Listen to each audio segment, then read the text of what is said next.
don't know what day it is anymore. We're somewhere in the 30s, moving into the 40s, which means I'm approaching the halfway point. The last couple of weeks are just a blur. I think these guys missed me. I have been spending a lot of time going back and forth, a lot of driving time, a lot of work time. And it's been it's been rough. It really has. Between the physical healing and the trauma of my leg and feeling like that shouldn't be such a traumatic thing because it was just a cat, you know. And then my dad being in the hospital and so much around the father wounds and then losing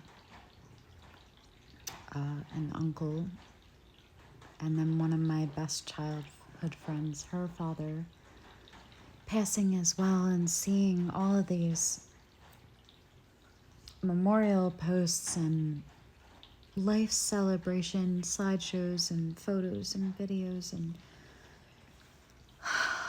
realizing that I don't have that. And the reason that I don't have the photos and the video, I do have cat hair.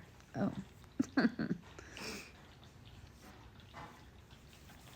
Realizing that I don't have the photos and the video because I don't have the memories or the moments.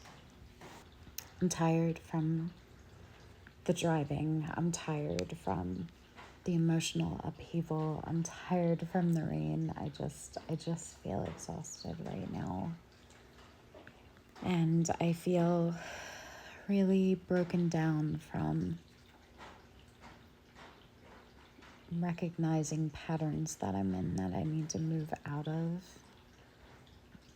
and feeling scared to do that and make those shifts and what that means for myself, because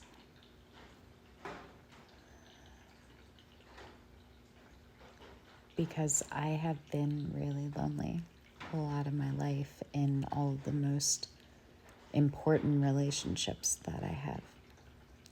And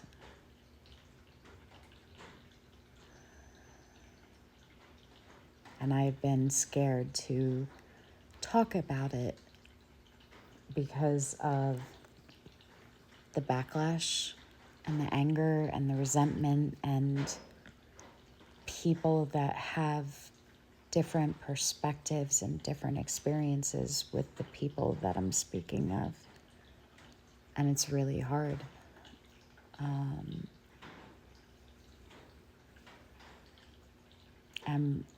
I don't think most people that haven't been in that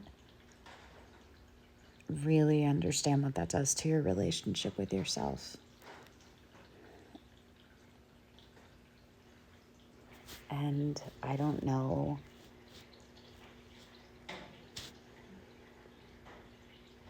how to let go of that or move through that. And I think a lot of my childhood was spent escaping that through stories and through art, through the things that I read and looked at and the things that I created, and creating these worlds that felt safer and more beautiful and loving to be in than the one I actually was in. And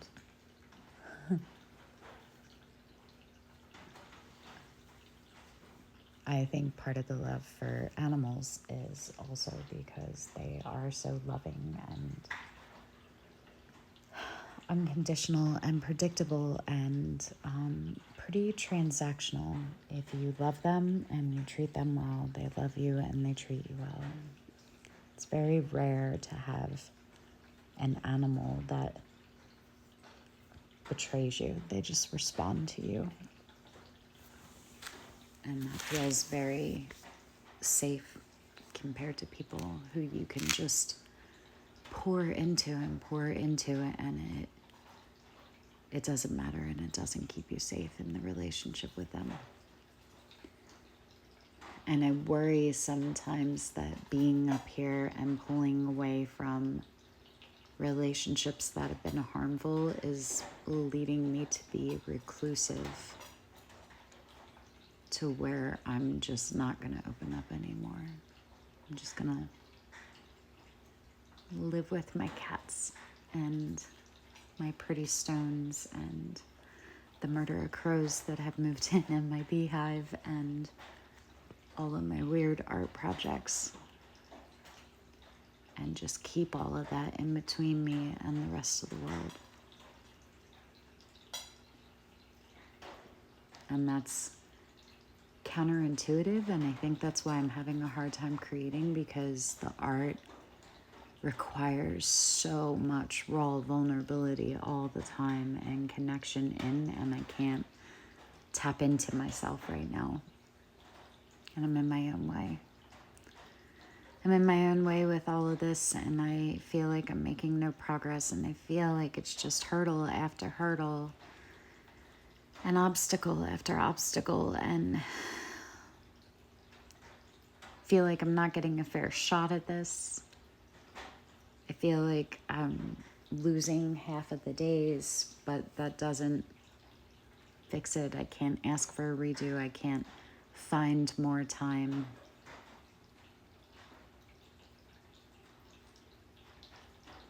And I don't know how to reset myself mentally and emotionally to get back into the momentum and the positive, hopeful outlook.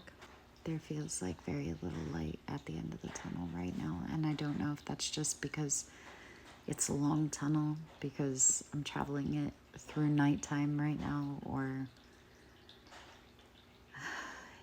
if I'm just getting the answer to whether or not I can and should be here doing this. And it's hard. And so if it's hard for you too, with whatever you're doing in life right now, you're not alone. And neither am I. Thank you.